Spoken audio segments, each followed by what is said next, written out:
Gledate Gorenjska poročila na GID TV.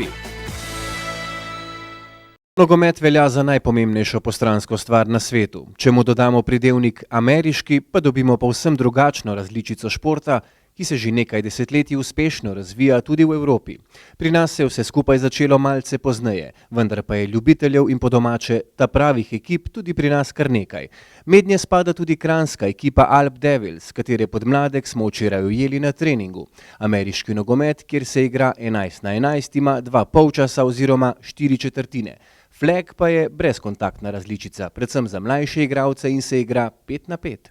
Vsaka tekma se začne s kick-offom, to se pravi z uvodnim brcom, pol pa je v bistvu igra, kjer se, kako bi rekel, zavzema ozemlje. To se pravi, se napreduje po igrišču z vsako akcijo posebej, vsaka ekipa ima 4 poizkuse, da zavzame 10 yardov, če jim to ne uspe, spet posest prevzame druga ekipa, pa se zamenjata napad pa obramba.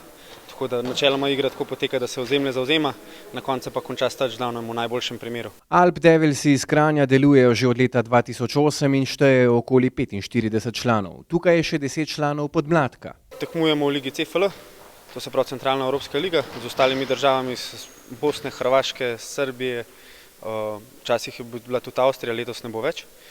Tako da smo aktivni tudi v državnem prvenstvu.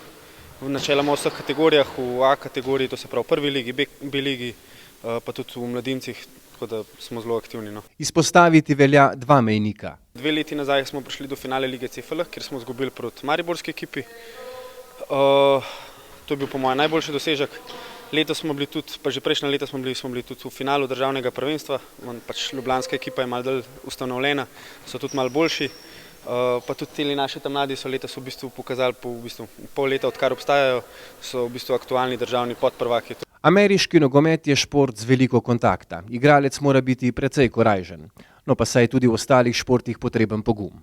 Ne, da se do zaščite, imaš shoulder packe, pa recimo čelado, tudi tole masko za brač imaš tudi. Noben šport mi ni bil tako všeč. Pa sem se pa odločila, da bom nekaj posebnega probala. Jaz upam, da bo čim več ekip, posebej v državnem prvenstvu, da bi se čim bolj razvijali. Ratujemo zelo močno, v bistvu močna država v ameriškem nogometu, ker se pozna v bistvu, kako igramo v Evropi z ostalimi klubi, kako se razvijamo. Nažalost so sponzorji največji problem pri tem. Stroški so veliki. Načeloma igralci vse plačujejo sami, opremo, prevoze, treninge. V sosednji Avstriji je ameriški nogomet v 3 desetletjih postal izjemno priljubljen in dobro podprt šport. Slovenski klubi ameriškega nogometa pa potrebujejo konkreten medijski ter finančni touchdown.